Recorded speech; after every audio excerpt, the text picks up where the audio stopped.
பாரதம் என் உதிரம் தானடி. Thank you everyone for giving me this opportunity. I am indeed feeling blessed to stand before all of you. But I have a strong confession to make. I am not an orator, so you will have to forgive me for whatever problem I have with my flow of the talk. So, the talk is about pseudo-rationalism and pseudo-social reforms. So, the pseudo-social justice and pseudo-rationalism are the two cornerstones of the Dravidian movement. When you look at actually the core essentials of the Dravidian movement,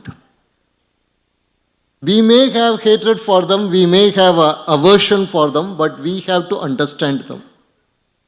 How is it that this particular movement that has very clear, very naked lies at its core have been able to hypnotize the people of this state? So what was the reason? இப்படி தன் அகத்தில் ஒரு முழுமையான பொய்யை வைத்திருக்கக்கூடிய ஒரு உண்மையின்மையை வைத்திருக்கக்கூடிய ஒரு இயக்கம் திராவிட இயக்கம்.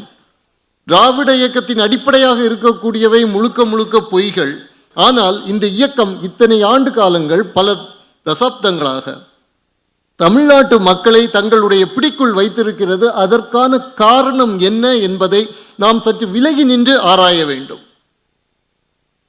நம்முடைய விருப்பு வெறுப்புகளை தள்ளி வைத்துவிட்டு அப்ஜெக்டிவாக காமம் செப்பாது கண்டது முடியுமோ என்று சொல்வார்கள். தன்னுடைய உணர்வுகளை சொல்லாமல் உண்மையில் என்ன விஷயம், ஏன் திராவிட இயக்கத்தினால் இப்படி ஒரு வெற்றியை அதனுடைய பொய்மையை தாண்டி உருவாக்க முடிந்திருக்கிறது என்பதை நாம் புரிந்து கொள்ள வேண்டும். ஏனென்றால் நாம் போரிடக்கூடியது நம் முன்னால் இருக்கக்கூடிய திராவிட இயக்கத்தோடு மட்டுமல்ல. அந்த திராவிட இயக்கம் என்று நாம் முன்னால் பார்க்கக்கூடிய விஷயத்திற்கு பின்னால் இருக்கக்கூடிய திராவிட இயக்கமோ தமிழ் தேசியமோ எந்த ஒரு பிரிவினைவாதமோ அதற்கு பின்னால் இருக்கக்கூடிய ஏறக்குறைய 200 ஆண்டுகள் பழமை வாய்ந்த காலனிய சக்திகளோடு நாம் போரிட்டு கொண்டிருக்கிறோம். The kernel behind the Dravidian interface is almost 200 years old. It is the colonial evangelical missionary, not missionary, machinery, the complete system that is there. It is academic, it is in the media, it is in the politics, it is in the society, in the form of activism. In the combined structure, we are actually fighting against. So we have to understand what actually makes it work. To understand that, we go into, in this particular presentation, we go into the history of actual rationalism. What is rationalism? What is the cultural and the historical context of rationalism? So, we go there. How do we go? Can someone change it? That will be better actually. Can you go to the first slide? Yeah. Okay. So, when we talk about rationalism, we have to understand, we can go to the first slide actually. Yeah.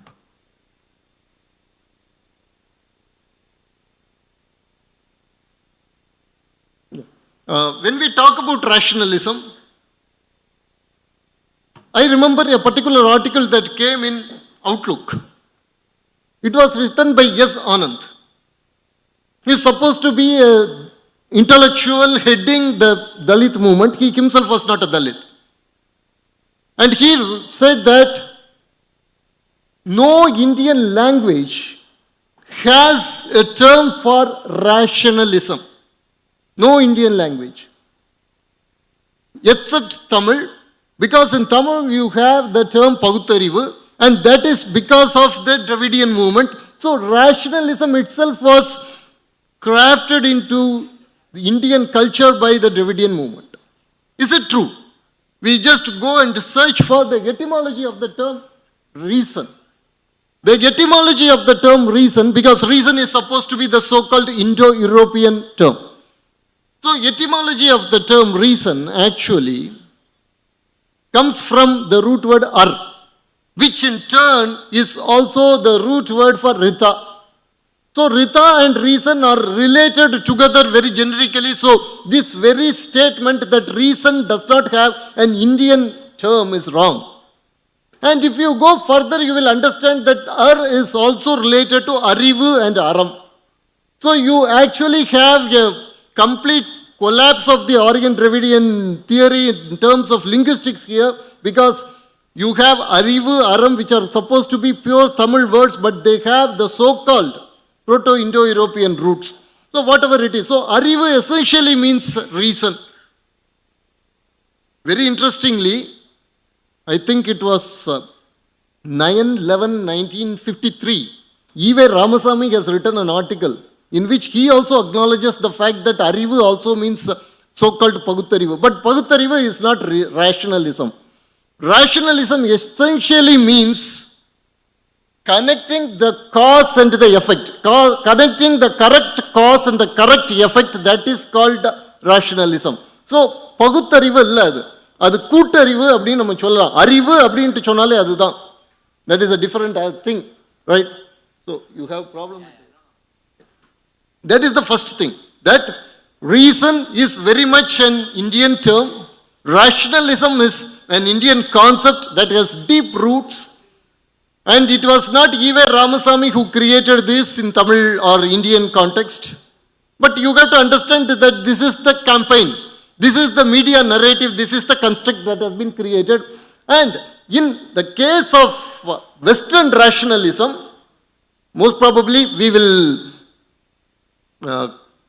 consider René Descartes, whom you see here, a mathematician and a philosopher, as the father of rationalism, or rather say the father of modern thought process in the Western tradition.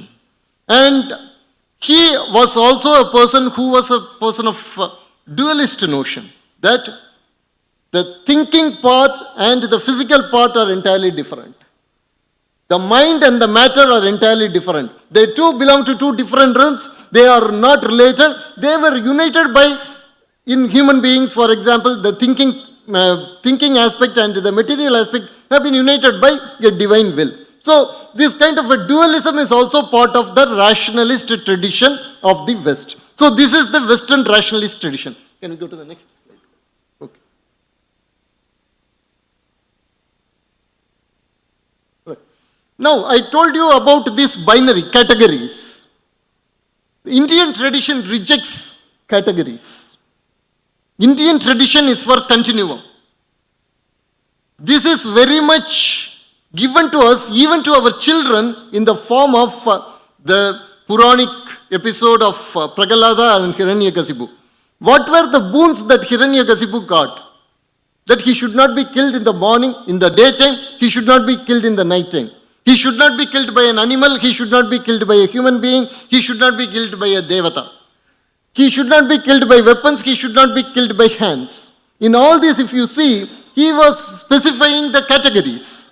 He was specifying the categories. He always forgot the continuum. Between the outside and inside, there is a continuum of the door. Between the day and the night, there is the continuum of the Sandhya time. Between the weapon and the hands, there is the continuum of the nail. Between an animal and the human form, there is a continuum of the transient form. He was not able to look into the continuum, and that was his greatest mistake. And from there comes another great blunder. What was that blunder? I am your creator, I am your father, you should worship only me. நான் உன்னுடைய கர்த்தன், நான் உன்னுடைய தகப்பன், என்னை தவிர உனக்கு வேறு தெய்வம் கிடையாது. That was the basis of Hiranyakasipu's blunder. And this blunder also has another one problem. The problem is that it rejects the omnipresence of the divine. This is another important aspect of Indian culture alone, as far as I know. You can talk of the divine as the omniscient. The divine knows everything. You can talk of the divine as the omnipotent. The divine is capable of everything. That you can see in all the religions throughout the world. But to talk of the divine, to realize the divine as omnipresent, that happens only in the Hindu culture, in Indian culture. That is why Hiranyakasipu, from his dualism to his monopolistic expansionism is more than monotheism. You say In monotheism, at least you say there is one God. That's all. In monopolistic tendency, what you say is that there is only one God and that is my God. So he was telling, I am the creator, I am the father, I am the God. You cannot worship any other God. At that particular point of time, you have to reject the omnipresence of the God. If God is everywhere, then you cannot claim a special status to yourself. So he was rejecting that. So that is why he was asking, where is your God? And he was telling the God, the little Prahalada was telling, the God is there in the speck of an atom as well as in this pillar. And from the pillar, the fewest form of the divine emerged. So this particular aspect is actually shows this Puranic thing. Just think about the greatness of our culture, a Puranic episode that we tell each and every child in this nation grows with it. It contains a very strong philosophical, spiritual truth encoded in it. And that also shows the deficiency of the reductionist rationalism of the West. We have the intuitive capacity to understand that. Are we understanding that it or not is another question. But you have been given the equipments, the cultural tools, you have been given the ability to understand that. Whether we use it or not is another question. So we go to the next slide. Can we go to the next slide? And in India, we have developed holistic rationalism. From Adi Shankara to Meygandar, I am showing two examples from India. The third example that I am showing is also very important, that is Baruch Spinoza. I go through the textbooks of our schools, syllabus. I find one thing very interesting. They talk about the Western Industrial Revolution, they talk about Western Enlightenment, they talk about Martin Luther, they talk about all these things, but they never talk about Spinoza, whereas Spinoza is the basis of true Western Renaissance. And he was an Advaiti. Baruch Spinoza was an Advaiti. And he was the person whom Albert Einstein quoted. Unfortunately, our textbooks don't talk about it. I sincerely ask the people here who are the decision-making authority, who will be decision-making authorities, who have influence in the decision-making authorities, to include Baruch Spinoza here. And we start with Adi Shankara. Adi Shankara very clearly states that when he is talking about the Maya Nirupana in Viveka Chudamani, he very, very beautifully says that Maya is the basis of the universe that we see. And it is not something to be despised. It is something to be studied. It is the web of the causal relations. And it is by studying this web of the causal relations that you can actually understand the nature of Brahman. So, Maya is not illusion. That is something that we have to understand. Maya is not illusion. Avyakta Namni, that is the term that Adi Shankara uses for Maya, Avyakta. Avyakta is also the name of goddess in Sri Lalita Sahasranama. So, here, the Western ontology as well as the pseudo-rationalism, they created a narrative telling that we considered everything as Maya, so we didn't study the world, we didn't study the universe, we always thought of human miseries as a kind of a Maya illusion, so we ignored them. It is not true. Next, what you see is Meygandar. Meygandar became enlightened when he was just 2. And he gave a very wonderful explanation of Advaita. His Advaita was called Sivadvaita. Now, whenever you are told about Advaita, you always think of the same gold becoming different ornaments. But the gold is the same. That is the Advaita you talk about. But Meygandar told that Advaita is something different. Here, think of the sunlight. This is what the example he gives. Think of the sunlight. The sunlight comes into your cornea and into your nervous system. And with the physiological apparatus it operates. And you have your own life form, your own life force. That also operates with it. At particular point, the light from the sun, your own vital processes, your own cognitive apparatus, they all become one to create an experience, qualia. The modern consciousness researchers call it qualia. At that particular qualia, everything becomes non-dual. At that particular qualia, your physical light, your physiological apparatus, your cognitive apparatus, they all become non-dual. That point is the point of Advaita. So, think about it. You have somebody like Megandar. Take any textbook in Tamil Nadu. You have a chapter on Megandar? No. Why? You have here an example. A template has been given to you to study consciousness. A template has been given to you just 3 or 4 days before in Scientific American. There was an article about vision, and they were talking about the vision is more psychological than physical. And here you have a template. I am not telling that Megandar knew exactly the rods, cones, cornea, etc. of the visual apparatus that we have inside our brain. No, he didn't know all those things. But he gave a philosophical template. The template that was more holistic. So here you have a holistic rationalism. In India, we have developed this holistic rationalism. Now we come to the pseudo-rationalism. Can we go to the next slide, please? Now we come to pseudo-rationalism. What is pseudo-rationalism? A very good demonstration of pseudo-rationalism was given by Tamil Nadu press very recently. When BJP leader Annamaliji, when he told that you are jumping like monkeys, then they told that you have called us as monkeys. Okay. The point is, when you tell that someone is very good in mathematics, in Tamil Nadu you have a common term, Kanakkala Puli. And then the pseudo-rationalist would ask you, then why he is not having 4 legs? So that is pseudo-rationalism for you. Pseudo-rationalism is taking literally the meaning in a very foolish way. But there is a venom in it. That is what you have to understand. There is venom. The venom is this, that you want to make your opponent look like an idiot. The next thing is, who is your opponent? Your opponent is your own person, your own brother. The difference between anti-Semitism and this Dravidianism is that in anti-Semitism, the non-Jews hated the Jews. In Dravidianism, our own brothers are made to hate our own cultural self, which is more dangerous, which is actually can lead to genocide. Today, if in Tamil Nadu there is no genocide, it is mainly because of the cultural strength of India, the cultural strength of Sanatana Dharma. Even a Dravidianist knows when he has to do Ayush Homam, which community he needs. He knows that. That is why the genocide is not happening. At the same time, we cannot take this for granted. These cultural ties are holding, or I would say the Punya Bala of our ancestors are holding us.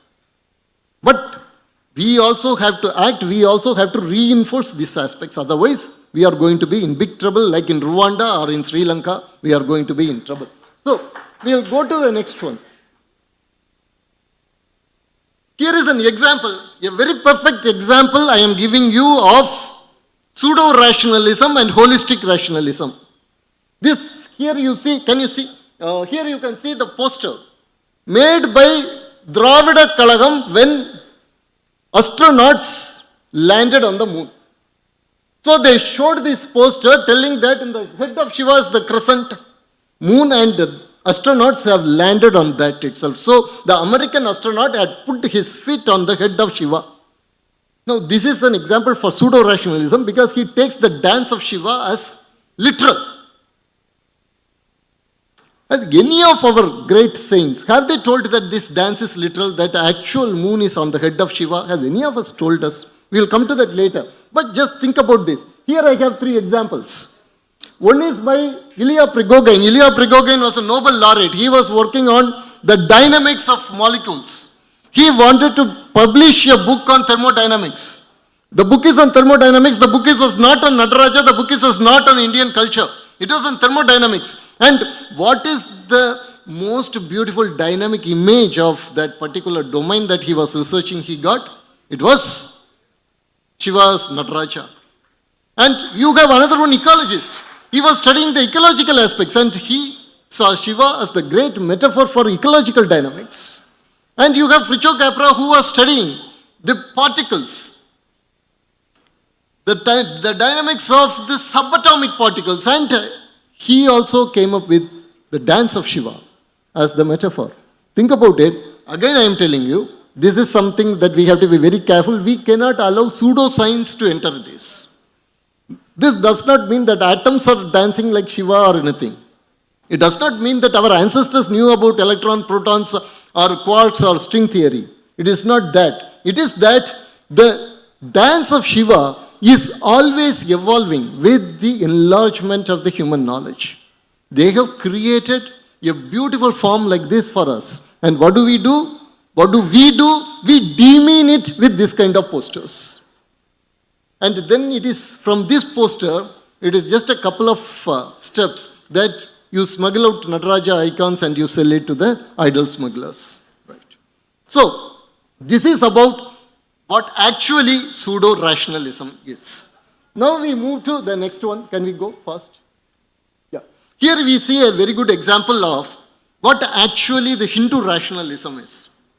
Everybody knows this particular verse by Tirumular. Muppuram Setanan Enbargal Moodargal Muppuramavathu Mummala Karyam. Right? So, when Shiva destroyed the three Tripuras, it did not mean that he destroyed them literally. Tirumular says us that the three Tripuras, they actually symbolize the three inner pollutants. The ego, karma, maya. So, here you have a template. This is a very interesting thing because throughout the world, the rationalists, they consider their religious text as poetry. For example, Genesis, they consider it as poetry. The rationalists will consider it as poetry. The fundamentalists will take the literal meaning. In India, it is the reverse. Here, we take the symbolic and the poetic and the mystical meaning. The so-called rationalists take the direct meaning. So here, this is a perfect example for pseudo-rationalism. We go to the next actually. Yeah. Now we are coming to the social justice part. We have always been told that this particular nation is filled with the social inequalities. Every society in the world has been filled with the social inequalities. In every society you have birth-based social discrimination. In every society you have birth-based social exclusion. But it is only in the Hindu society, throughout the history, these social discriminations and social exclusions have been questioned. So here I give you two examples. One is Sri Mahabhakta Vijayam. It was published by Lifco. It is a very old text. It was published by Lifco, and the introduction was written by Namakkal Kavinyar. So you can imagine, it was older than the Dravidian movement, actually, this particular text. And the Sri Mugam was given by Kanchi Kamagodi Pidadhipati Sri Jayendra Saraswati Swamigal. And in this text, when you go inside, you will find that there are seers, sages from every community. And this was the basis of a great revolutionary. When he studied Sri Mahabhakta Vijayam, he became a social revolutionary. We will come to that. And that name would not even have registered in the mind of people because we will now go through fast. The next scene you are seeing, you have Umabadi Sivacharya and his guru. When they were walking, just to remove the concept of caste, the guru went, no, the previous one please. Yeah. The guru went to the street of the weavers. The weavers would be having a lot of starch, the form of rice, the starch for the cloth. So the guru goes and asks for that. And he gets it and he says, this is Siva Prasadam. And Umavati Sivacharya, who was a great learned Brahmin, he got that from the guru flowing from his hand and he called it the Guru Prasadam. Thus, the concept of social aristocracy or the concept of social supremacy was being challenged continuously by Sanatana Dharma. It was not challenged by the colonial people. It was challenged by Sanatana Dharma. We'll go to the next one. Yeah. So, I told you about Sri Mahabhakta Vijayam. This Mahabhakta Vijayam inspired Swami Sahajananda to fight for the rights of the scheduled communities. And who was his guru? Who gave him the name Swami Sahajananda? He was Karapatra Sivapragasa Swamigal. Just think about this. In those days, Karapatra Swamigal made a scheduled community person a guru and told that this boy, at that time he was a boy, he told that this boy is equal to Shankaracharya himself. That was the greatness. And how many of us even remember Swami Sahajananda? More importantly, how many of us remember Sivapragasa Karapatra Swamigal? His samadhi is there in Vyasarpadi. It is a place of great social spiritual renaissance because there he gave sannyasa to Swami Sahajananda. And one of the disciples of Karapatra Swamigal, he belonged to a Nayakar or Naidu community, I have forgotten. So he came to the Karapatra Swamigal and said, he wrote a letter and gave to him. In that letter he told Swami, I cannot tell this with my words, so I am writing this letter. If you are giving sannyasa to this scheduled community boy, I will have to kill you, I will poison you. So you should not give. So that was the kind of caste stratification under the colonial rule. And that was challenged by what? By the Advaita. By Advaita of Karapatra Swamigal. Karapatra Swamigal made the icon of Adi Shankara and took it on a Nagarvalam throughout Vyasarpadi at that time. These places should be honored. Indu Arannilayathurai is not going to honor it. Dravidian movement is not going to honor it. We have to, we the people of Hindu Sangathan, we have to honor these people. We'll go to the next one fast. Okay. And next, the great people that we have to talk about, this is 2022. In December 12, you are going to have 150th birth anniversary of Dharmavir Munche. Munche, along with MC Raja, he created the pact that would allow reservations for the scheduled community, at the same time would not create separate electorates so that the British divide and rule policy would work. And these are the great people who worked this plan. Based on this plan only later Ambedkar-Gandhi Pact was created. We'll go to the next one. Yeah. Go to the next. And these two people we have to remember very, very importantly. One is Harbilas Sharda, who is on the left, and that is Jayakar. The pseudo-social justice movement always talks about one particular thing, that they were the people who were at the forefront of women liberation. Today we have got a lot of women here. They all owe their presence here, not to E.V. Ramasamy, not to the Dravidianists, but to this person, Harbila Sarda, because he was the one who stopped child marriage. And he wrote a book. The name of the book is Supremacy of Hindu Civilization. So you have a Hindutvaite who actually bought the Sardar Act which liberated the women. Then you have Jayakar. Jayakar was the person who first asked for reservation for scheduled community in police force. He was a Hindu Mahasabha president. We'll go to the next fast. This 2023 is the 100th year of a great resolution by Sitaram Keshav Bole. So what did he do? In 1923, a resolution was passed in Bombay Legislative Assembly. It recognized the right of scheduled communities to use public water bodies, public roads, public parks, and the public spaces at large. This was responsible for the Magadh Satyagraha. And the person who passed it, S.K. Bole, who is sitting on the lap of Dr. Ambedkar, remember this person. He was the provincial head of Bombay Hindu Mahasabha. And he met Dr. Ambedkar when he was going to the Constituent Assembly and told, you should announce saffron flag as the national flag of India. That was the person who brought the resolution that created Magadh Satyagraha. So just think about it. When somebody tells you that they want the social justice, we have to tell that we are the persons who created the social justice movement in this nation. Social justice actually owes its existence today, as it is today, in a positive way to Hindutva and not to the Dravidianists. The Dravidianists are the pseudo-social reformers. Because you have to ask them this question. When Harbilas Sharda and Dr. Ambedkar united, Harbilas Sharda, a Hindutvaite, Dr. Ambedkar united, they were fighting for Sharda Act. What was E.V. Ramasamy Nayakar doing? I think the answer is unspeakable, so I won't tell that answer. Okay. Now, we'll go to the last one, I think. Yeah. The same way, I want to remember you another one aspect, Babu Jagajeevan Ram.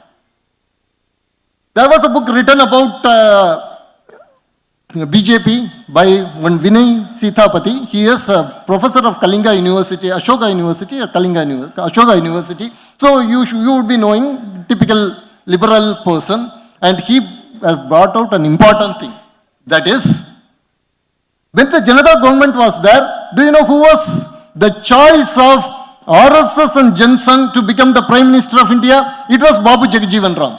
Had RSS and Jansang, then became BJP, had they had their way, India would have got its first scheduled community prime minister, Babu Jagajeevan Ram. When Babu Jagajeevan Ram wanted to pass a resolution against untouchability, when he was young at Hindu Mahasabha, it was Pandit Madan Mohan Malaviya who stood and supported him against the orthodoxy. In the same way, you have Suraj Ban, who was the national chairman of scheduled community. He was a RSS pracharak. And it was during his time that he understood what was the problem in rural India. He told that lands should be given to the scheduled community, and he took action also. So in all this, what you are seeing is that we have contributed solidly to both rationalism, holistic rationalism, and true social reforms, true social justice. Never let the Dravidian movement, the Dravidianists,